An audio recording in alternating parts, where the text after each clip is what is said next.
Hey YouTubers, welcome to the channel. I'm Tony the Technician. Today we're going to be installing an inverter in the bed of the 23 Colorado Trail Boss. So whether you have a different truck or you mount this thing different, either way the install's the same, just depending. The only thing that's really going to differ is the size of cable that you're going to need depending on how far you're going or the size of your inverter, as well as what you'll be running on it. I'm installing this because I work out of my truck. It's going to be very helpful for that. I'm also going to be doing a lot of camping / overlanding type stuff, so having that is going to be very helpful as well. So I'm going to show you how I installed mine. The process is basically the same, it's just how you go about mounting it. There's different ways you can do it in the bed, or you can install it in the cab of the truck if that makes it easier for you. So let's go ahead and get this thing installed. If you guys have any questions, comments, concerns, anything like that, please feel free to drop a comment down below. Let's get into this. So here's what I'll be installing. This is the cable or wire for the remote. Then we have the battery cables, which I bought off of Amazon. I'll have it linked down below. From Windy Nation, it's a pure copper cable, 1/0 or 0 gauge, whichever one you're used to. And then I also bought a circuit breaker, 135 amp, depends on what size inverter you're running. And I've put the nylon braided sleeving around them and crimped the cable ends on, and then I have zip ties for running them along the frame. I have black and red for positive and negative, and that's basically it. I've already connected it all. Very simple. I kept the circuit breaker as close to the battery as possible, and then I just used a step bit. I needed to drill holes in the bed to run the cables through. I was originally going to run the cables through this panel, but I decided that's where the remote's going to be. My inverter is mounted back there on the Molly panel. You guys, like I stated earlier, you can put the inverter wherever you want in your bed, preferably out of any harm's way as far as water and stuff, because you don't want this getting covered in water. I have the hard tonneau cover, which does a really good job of keeping water out. If you do install it in your bed and maybe yours isn't as watertight, you could put it in like a tough box or a waterproof box and mount it inside of that somewhere in your bed, or you could install it in your cab if you would like to do so. But I work out of my bed, so this is just going to work really well for me. And I know a lot of people may not want to drill into their bed, but I did. I was going to run it up through the crack up there, but then the cables would be hanging from there and they'd be rubbing on that sheet metal, and I didn't want that as they came down. So I drilled them out. We're going to install grommets, which I already have on the cables, and connect our battery cables here, and then we're going to run it down the bed on the outside along the frame rail where the existing wiring harness is, and we'll zip tie it along there and connect it to the battery. So we'll just start with the negative. Is going to be the top one, so I'm going to run the negative through here, and I'm going to I have my grommet installed on one side, so we're going to take the other end and feed it through.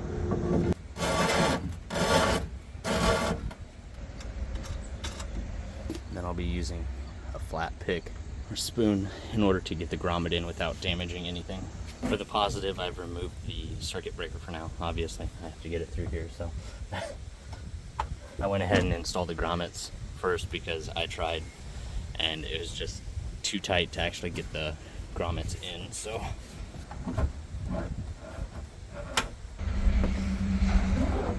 and now the cables are ran. Now to work on running them along the frame rail and connecting them to the battery. Here you can see all the cables have dropped from the bed. They come out right here, and we're going to run them along the top of the frame rail here.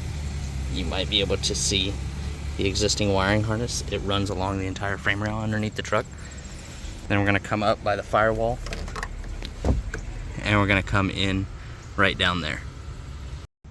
So here's the back wheel. That's where they drop down from the bed, and we're actually going to cross over. So this is the outside of the frame rail. This is the inside of the frame rail.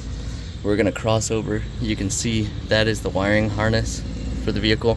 It comes across this, and then it comes to the inside right here. We're going to follow along that. I already have the ground, and basically what I have to do is take the positive, run it up over the top like this, and then run it down the frame rail. Okay, so I've got both cables ran except for the remote wire, and you may or may not be able to see it, but I still got to come back and clip all my zip ties. But I did run them on opposite sides, so the power and ground aren't right next to each other. They meet in a couple spots, but about 98% of it, they're separated and not right next to each other. So I ran that, and then it comes up here behind the battery. This is just my spare wiring for my ditch lights. I already have the ground connected, and for the positive, I've went ahead and reconnected the circuit breaker. I do have it open right now, so we're going to go ahead and attach this to the battery, and then when I'm ready, I'll close this to complete the circuit and make sure that it works. But we're just going to simply connect it here on this post. Everything should be good to go. So I forgot to mention, I remember why I didn't go here. This nut is used for self-tightening the clamp on the battery terminal, so you don't want to use this one. I have my ditch lights and the inverter running to the back post. Mine did not have a nut on it. I had one laying around and installed that. Works well. And then now we're just going to go ahead and cover this all back up. I just have this mounted here. I may Velcro it somewhere over here. I have 15 feet of each power and ground for the cable, if you guys are wondering, for these 23 Colorado. And it was just enough. I have plenty of excess here, maybe 8 to 12 inches of extra cable, but I'm not going to cut it. I want a little bit of slack throughout the system, so I may pull it back just a little bit. But I did run back through and use actual flush cuts on these zip ties, so I shouldn't be cutting myself on zip ties, even though GM left a lot of zip ties in here with jagged edges, so just be careful. Now I can go ahead and run the remote wire. So the exact opposite for the power cable. I ran to the back, so I went up over the axle, followed the wiring harness. I zip tied the extra, got to come back and cut that off. And that just comes up to right here on the back of the bed where the power outlet would be. And this is where I have it plugged into. Simply drop that. It sits right in there. So now I can turn it on and off without climbing into the bed of the truck. I'll have more items coming soon. Speaking of that, sneak peek of one of the items we'll be installing here in the next couple weeks. So now that we have that done, I'm gonna go ahead and zip tie this bundle up and tuck it away, and then we'll get it plugged in, and we'll be able to turn the circuit breaker on. Everything is ran. I got that kind of zip tied and ran behind the molly, so it's nice and clean. And then that's all closed up. The power and ground and remote wires are all zip tied up and out of the way, clean, not making contact with anything. It shouldn't be rubbing on anything. That's nice and secure. That's all good under here. So now we can go ahead and flip this circuit breaker and see if anything catches on fire.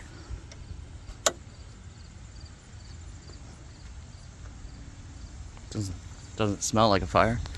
Doesn't sound like a fire.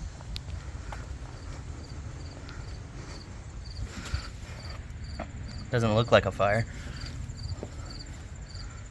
Let's see if it'll turn on. It is on. You guys probably can't see it from here. System normal. So let's go ahead and plug something in and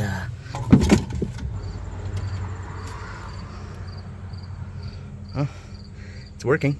There it shows the DC input level, DC to AC output, and this thing's hardly doing anything at all. So that is the install for the Jupiter Pure Sine Wave inverter, 1000 watt. How I ran it on my 23 Colorado.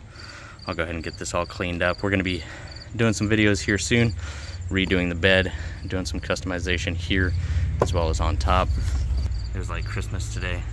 A bunch of stuff came in, and this I actually picked up off a recommendation from Jessa and Travis. If you guys haven't watched their videos, they also have a 23 Colorado and they make some great content, so go ahead and go check them out. We'll have a lot more content coming, so stay tuned, and I hope you guys enjoyed. If you guys have any questions, comments, concerns, please feel free to drop a comment down below, and if you haven't, make sure to subscribe, and I'll see you guys next time.